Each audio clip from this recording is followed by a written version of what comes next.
Welcome, welcome. We're back with the Business Lunch Podcast with your host, Ryan O'Neill Knight. And again, we're going to figure out a way to get sponsored lunches here. So there's actually food as we're doing these interviews. But we are here to let you take a break from the day. Oh, sure thing. All right, we are here with the Business Lunch Podcast. My name is Ryan O'Neill Knight, and again, we don't have lunch yet. We are still looking for a sponsor to provide our lunches, but we want you to take a break throughout your lunch and throughout your day to use this lunchtime to chat about business and how we can really analyze how the day is going, how the month is going, and how the year is going as we're going towards our goals. So for those that don't know who I am, I'm one of the co-founders of the Afro-Caribbean Business Network. We work with entrepreneurs of African and Caribbean heritage, really to figure out what stage their business is in, and then help them create a strategy to grow their companies exponentially. And so with this podcast, we are actually following the journey of my company, the Detailing Knights. We provide mobile waterless car cleaning. We go to people's houses or their offices, clean their cars on the spot without water, and our eco-friendly cleaning supplies. And what I'm most proud of is our youth entrepreneurship program. So we teach high school and college students, and even those out of school, how to start their own businesses by using a mini version of our company. So now we are in the process of expanding. We're looking to expand across Canada into the US, but we want to do it with support from resources that exist, because if you know my story, DK has had its ups and downs, but as we're building back, we want to make sure to do it right. So today we are blessed to have one of the managing partners of the Canadian Black Chamber of Commerce, Doug Minter, who also runs the Propel Mastermind program. So again, brother, I appreciate you being on today. Hey, it's an honor to be here, man. It's an honor to be here. And so initially we want to just kind of find out a bit of the personal side of Doug. So we usually do this or that. So I'm going to tell you two items and you let me know which one you prefer. Okay. All right. So this or that, eating out or eating in? Eating out. Yeah? Okay. Yeah. But I like eating in too. I mean, I like both. Nah, you can't listen, which side of the fence are you on? Get off the fence here. All right. I like to cook, so eating in is better. I did not know that. Right? Nice, but I like eating out too, What's because your go-to dish that you cook? The go-to, I cook a mean prime rib. Really? Dude, I got a mean prime rib. I'm gonna hold that. I got a mean prime rib. All right. Are you a morning person or a night person? Morning. We are totally opposite. I'm like so night. Do you prefer remote work or in person?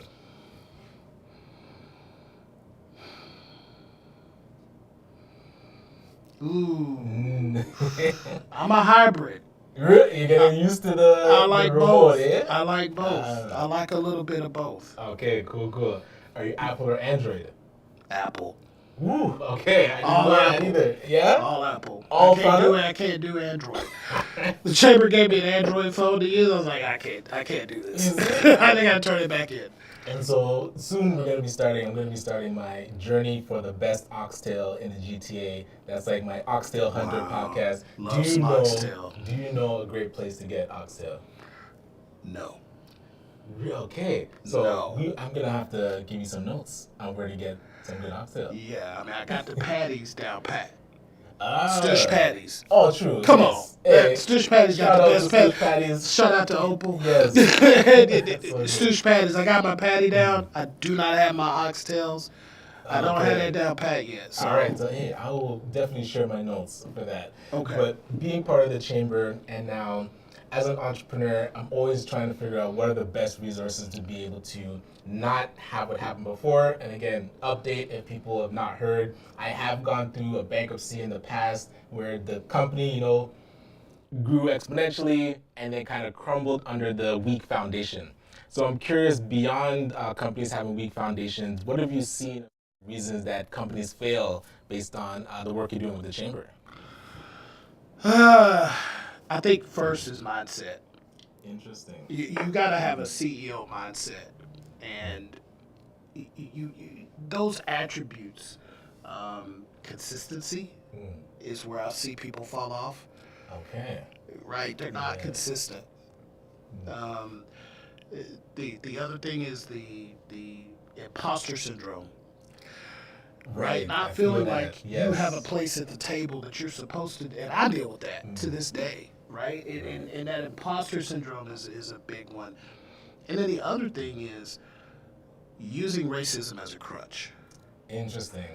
And Right. we've had a lot of that kind of bubble up over the last couple of years. Yeah, that's you're going to have to deal with racism. If you're outside of Africa, you have to deal with racism, right? Even So, in Africa, and they even have in to deal Africa, with it. there's So it's issues, like right? global. It's a global problem. It's a virus, right? It's like Right. coronavirus. We all have it, Right. no matter what shade, color, hue, background, heritage. We're all dealing with racism, and you can't use it as a crutch. It's not a reason why someone should do business with you. Okay. They should do business because you're a good business person, you have a quality product, and they want to purchase that product or service. Right. However, you can't leverage racism as the reason why somebody should do something for you. Do something for me because you want to be inclusive. You're culturally conscious of the racism that exists. So you're willing to open the door and we sit down at the table. But once we're at the table, my quality and my service has to be the reason. And we've seen that a lot with the new Black entrepreneur loan programs that banks are putting out. So the one side of it is that racism side. We're like, okay, you guys have doors closed to us, and then they open the door, and then we're seeing the quality's not there. So people are still getting declined because the door is open, the quota or the criteria hasn't been reduced. So now getting entrepreneurs up to that baseline, what are you seeing is missing with operations side now? Why aren't we at that high quality to be able to qualify for these loans? I'll tell you this: the first marker of a great loan package is the financial statements. Right. Yes. Right. So an underwriter pulls open your file. You've got your marketing plan and all your narrative, the story of who you are. They're going to skip past that first. They're going to go over here to page 20 and look at the balance sheet, the income statement, the cash flow analysis. If that looks good, then they might go back and say, these numbers look pretty good. More, right? Yeah, let me see the story. Let me actually pay attention. Right?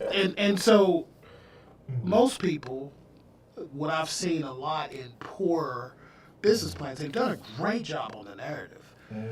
The financials are kind of weak. Right. And so you've got to have those financial statements month to month. Yes. You got to show seasonality. You got to show them everything that's going on financially. Right. And then have a great story to tell on top of it. And so that's a winning being package. more purposeful in the financials, making sure that's tight. That's got to be tight. Right. And that takes looking at an accountant. And then the other thing, Ryan, in those financials, if you're looking for money, the money that you're looking for needs to be incorporated in those financials. Right. Don't just give me projections right. and then ask for $250,000 and don't take that $250 and put it inside the plan. How much is that $250 going to cost? Yes. And make sure that your financial projections absorb that cost. Right. So I'm curious now, we want people to engage with the chamber because I know I'm using it. I'm a member. And because as an entrepreneur, we're always looking at those foundational elements and where to get support. So a person that doesn't know what the chamber does, how would you explain to them why they should engage and what it can do for them based on if they're just starting out or if they're already operating? So there's three things that people need. Every business, you need mentors, you need advisory, coaching, and you need your peers. Okay. That'd be different than mentors? Right. Okay. So you need other business owners that are at your level to push you, to talk to commiserate with, to say, hey, how did you use QuickBooks? What CRM are you using? And why do you use that? And how has it been efficient for you? Because they're actively doing the same types of strategies that you're doing, peer-to-peer, learning. Right. Is one of the things we don't talk about a lot. But in surveys, before I came here from the U.S., I saw a survey where it said, who are the top 5 people every business owner goes to when they have a problem? Number 1 on the list was not the bank, Okay. Number two on the list was not advisors and mentors.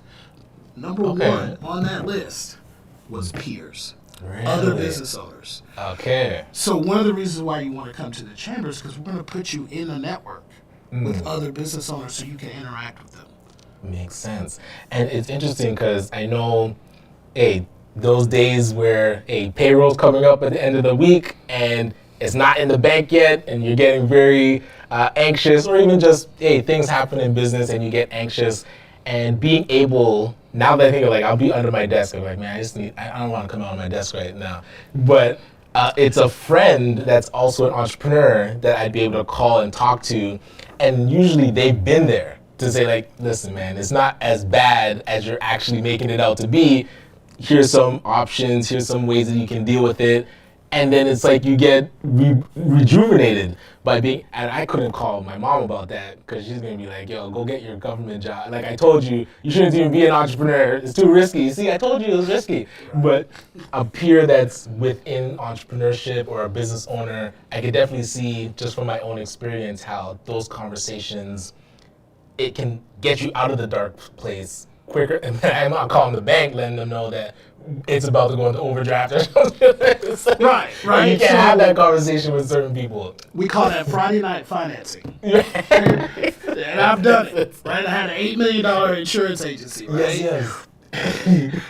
I remember payroll was $15,000 a week at one point. Oh, that's right. heavy. A week. Yes. A week. That money had to be there. Yes. And I remember one of my clients, a couple of years earlier, came to me and said, look, I'm having trouble.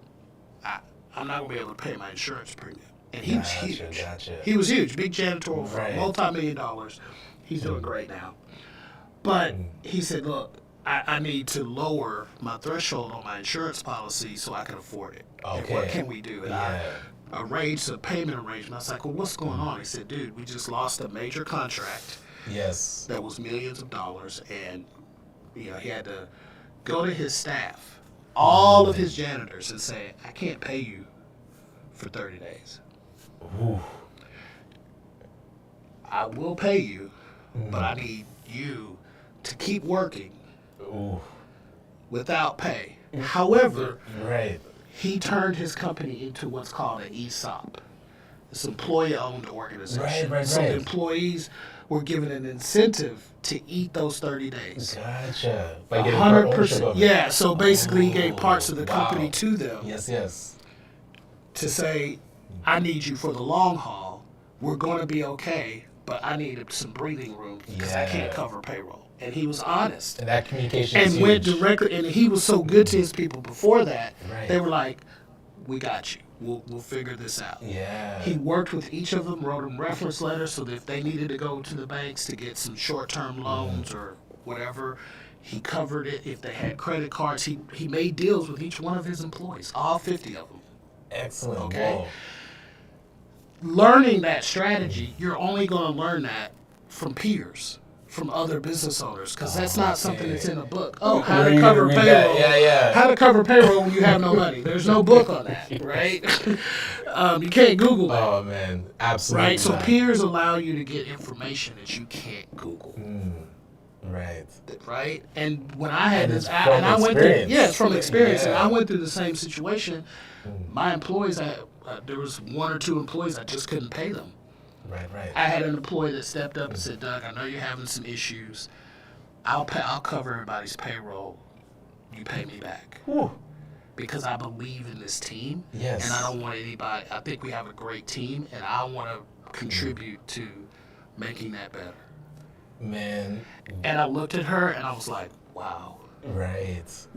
That can only come from But I had a meeting with them. high culture. You got to be honest with your people. Yeah. You got to say, look, Big communication. we're struggling here. Right. Yes. And I just got this temporary struggle. I don't have any other way out. Right. And she stepped up, said, I'll cover the payroll. She had a little extra money. Right. She's like, I don't mind doing that for us. And the because way that you they treated believe, us right. so good, and you paid us way more than anyone else Right. to be here. So, yeah. That's wild. Peer-to-peer networking is huge. And that's something that, like you said, it's not in many books that I've read to say, well, I think they allude to it based on like having a strong network. But a peer goes beyond a strong network because we can have connections on LinkedIn and say that our network is strong, but that person that you can call, how many people in that Rolodex will take that call when you're really down to say like, hey, it's like I have nothing to give right now. I need to receive. You know, that like that shift. And a lot of times it really comes from you giving from before. Like you mentioned, Right. the way that you treated your employees, you were giving. And then there was time where it came back. But if you're not in the mindset of giving, when you're ready to receive, a lot of times there's nothing out there for you to receive. Every quarter, my employees could pick what professional development they wanted.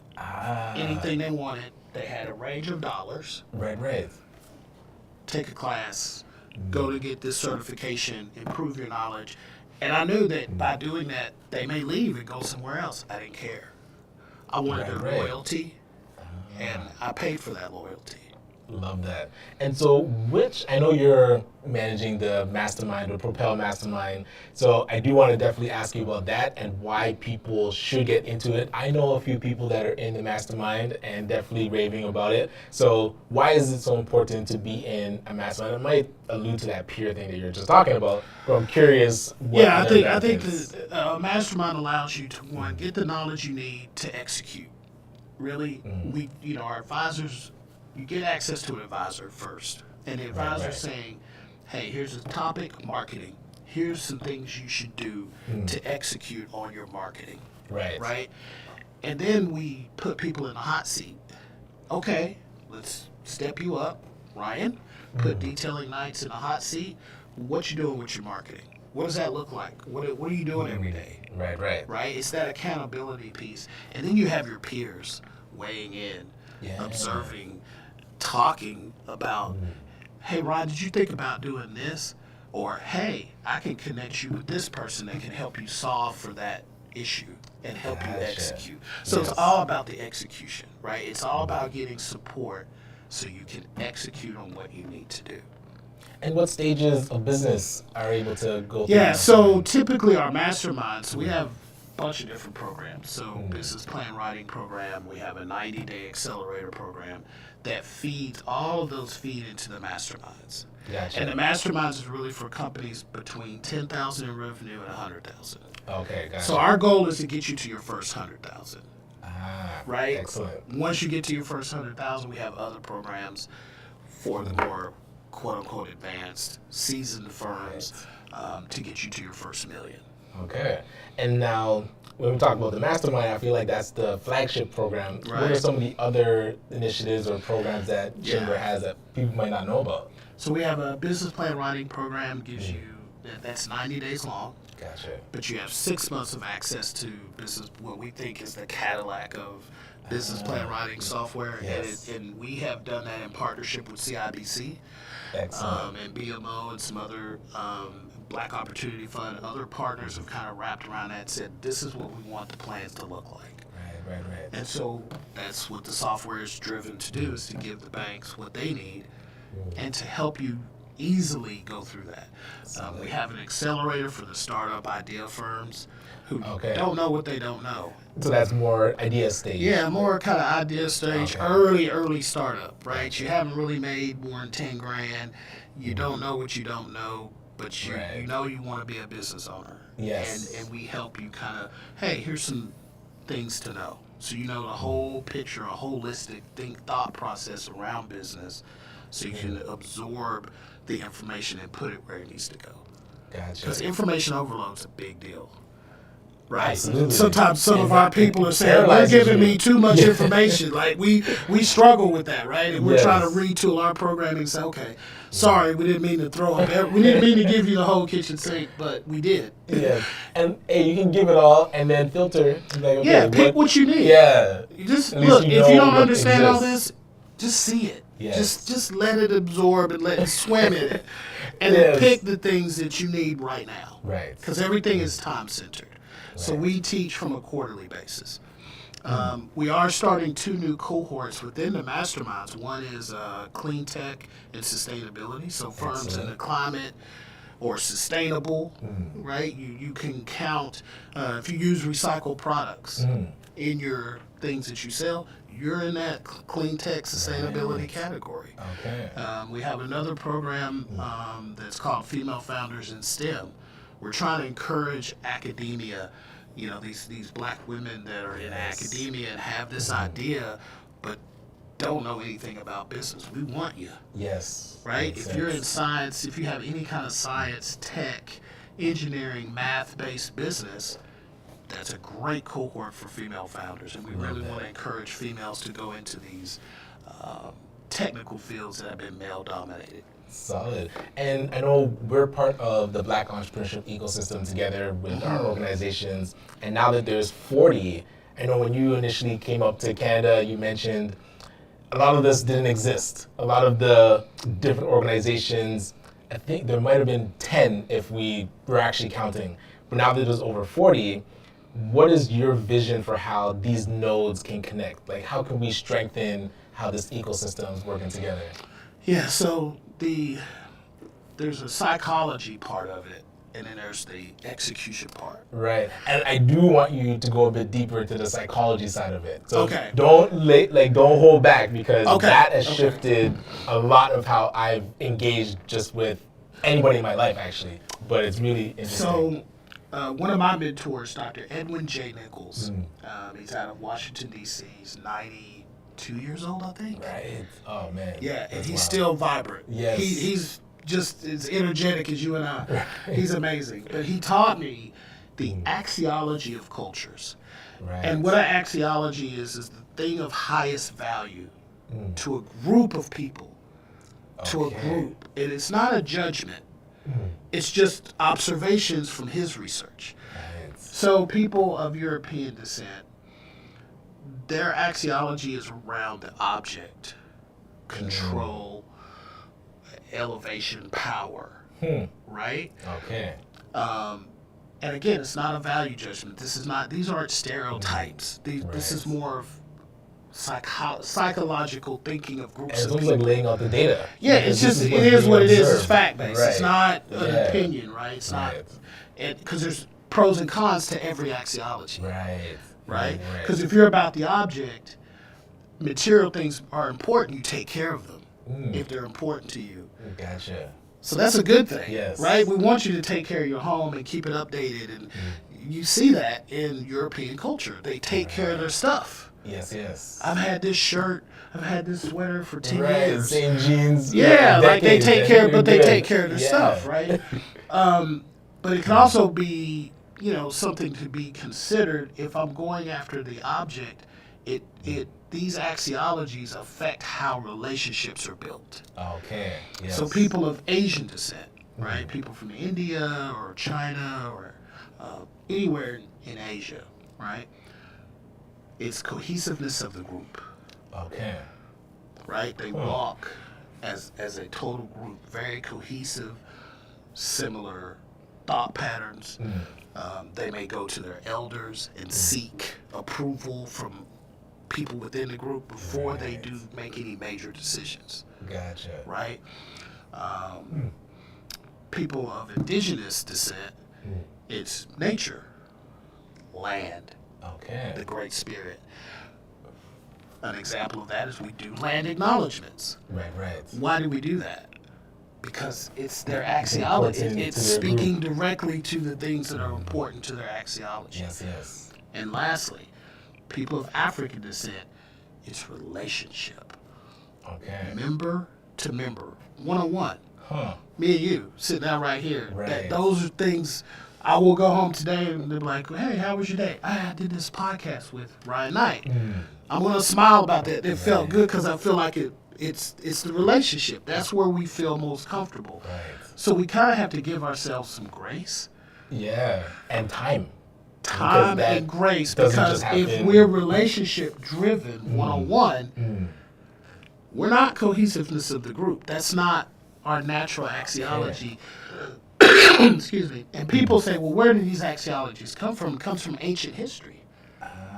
So think about, if I'm of European descent, where are they located? In areas that are colder than people of African descent. If you're in a cold environment, Canada's a great example of that, right? You got 3 months to plant your crops.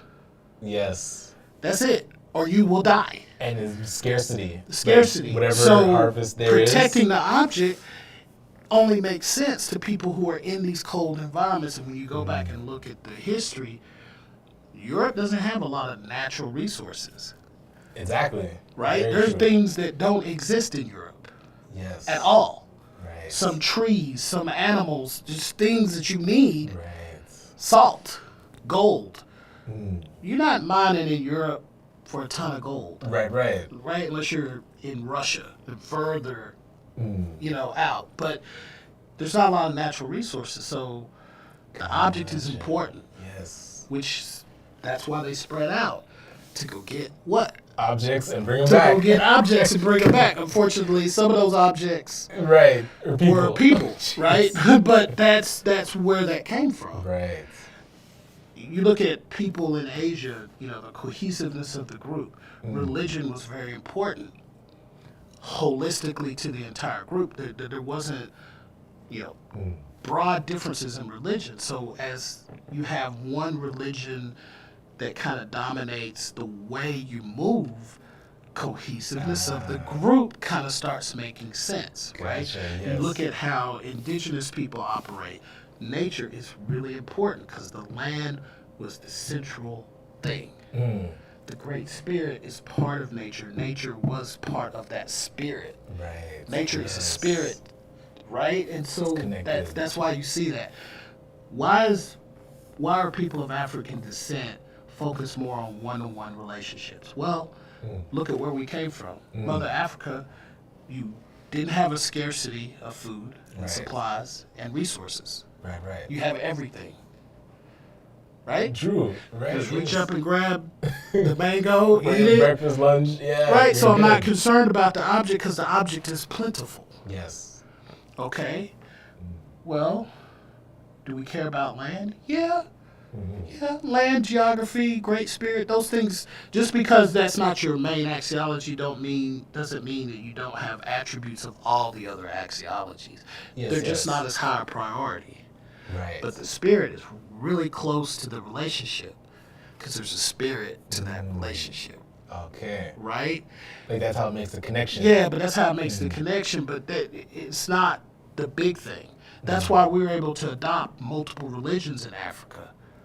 Okay. Think about, the influence of Islam into Africa. Think True. about the influence of Christianity, even Judaism. Everything was accepted in Africa, Yes, right? yes. Because as long as it's spiritual based, we're good with that. We're concerned about the relationship. Yes. The spirit stuff, we can accept all of it because it all came from us anyway. Right. Right? Now, all the yes. religions came out of Africa anyway. Yes, It yes. came out of the nature of how we were anyway. If the original people came out of Africa, the original thoughts came out of Africa. Right. The Gave original birth to it. religions started somewhere. You could connect and see the similarities between all the religions and ancient African religions. Absolutely. Right? Yes, You yes. can see all that. So that's neither here nor there, but what is important is the relationship because there's nothing else. That's why we dance. That's why we play music because we had the time and resources to do that. And that's where I'm curious, like, how do we get back to that? Like, because now here we're in Canada, we're not as connected on an individual basis on a broader scale.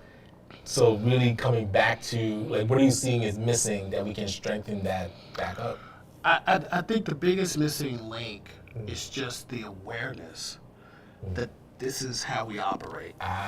Very true. Because once you're Yes. aware, then you start thinking about relationships more importantly, because you understand that, right? So Right.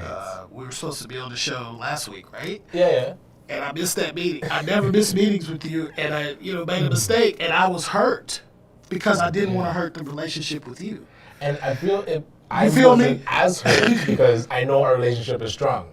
So it was like, Right, but hey, things because I happen. wanted to Yeah. continue to be strong, I take that to heart, right? I Yes. take those things to heart, and that's just how we operate. Right. But you have to also be aware enough to know if I'm relationship based and I'm dealing with somebody who's object based.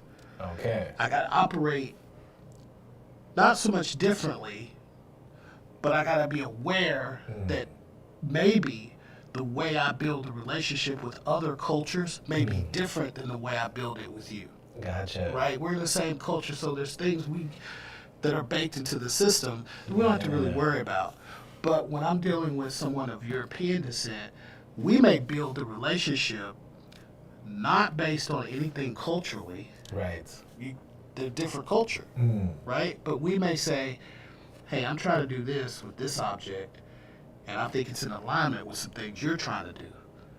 And so we build that one-on-one relationship through the object, through the transaction.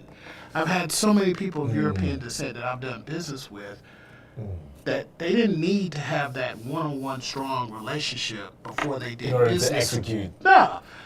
But with We're going us, to use it's the reverse. execution of the object to build a relationship. And once we've done that, say, oh, I made money with Doug.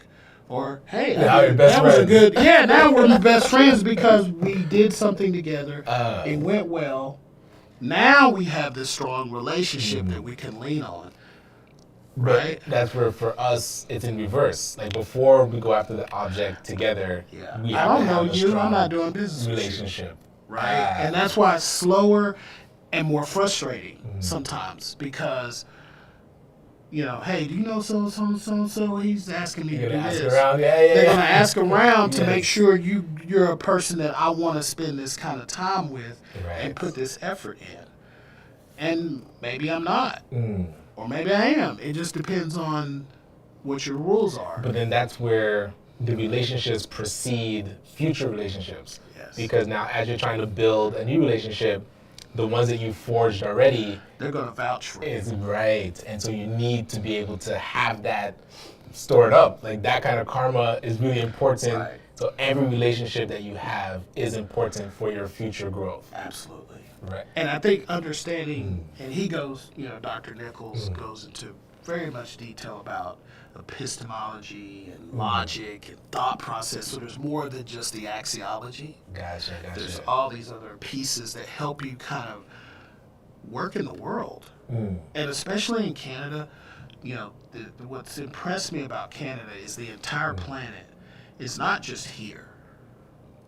It's in your neighborhood.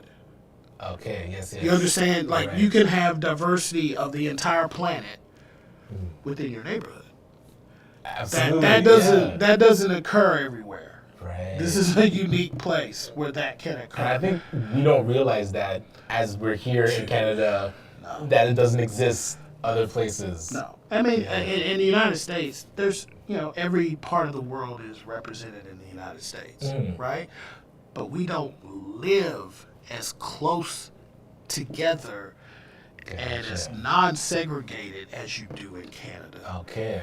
Gotcha. Like, my neighborhood, I can throw a stone at 30 countries in my neighborhood. Here in Canada. Here in Canada. Okay. I could not do that in the United States where I lived in Tennessee. I couldn't do that. Right? But we live together. We eat together. You go to a Portuguese restaurant, everybody's in there. Yes. You go to a Japanese restaurant, everybody's in there. Okay. There's no onesie twosie. You go to a Jamaican restaurant, everybody's getting their peas or rice. Everybody's going in there to get a patty or whatever. And you see the whole world everywhere you are in Canada. And that's one of the things I appreciate, especially about the GTA. It's an amazing mix of people. And in order to operate, you got to understand, if I'm in the South Asian community, maybe they do practice cohesiveness of the group. And I may have to go through those layers of protections to get in. And understanding that, like you said, it allows you to engage with people, and not from just blindness. Like, you can actually understand a little bit more about their culture. And the more you, again, build relationships within that culture, the more you learn, the more competent you are, the more you know how the lay of the land is. You know, if you took my land away from me as indigenous persons, how do you think they feel? How do you think they operate? Exactly. There's going to be a paranoia. There's going to be a fear and trepidation about engaging with anybody outside their culture. Especially all broken promises. Yeah, all these broken promises. So they don't care who you are. All of y'all broke your promises with us. Yes. How am I supposed to do business with you if I can't trust you? Definitely. Right? And that's where I love how the mastermind with the chamber builds up that trust.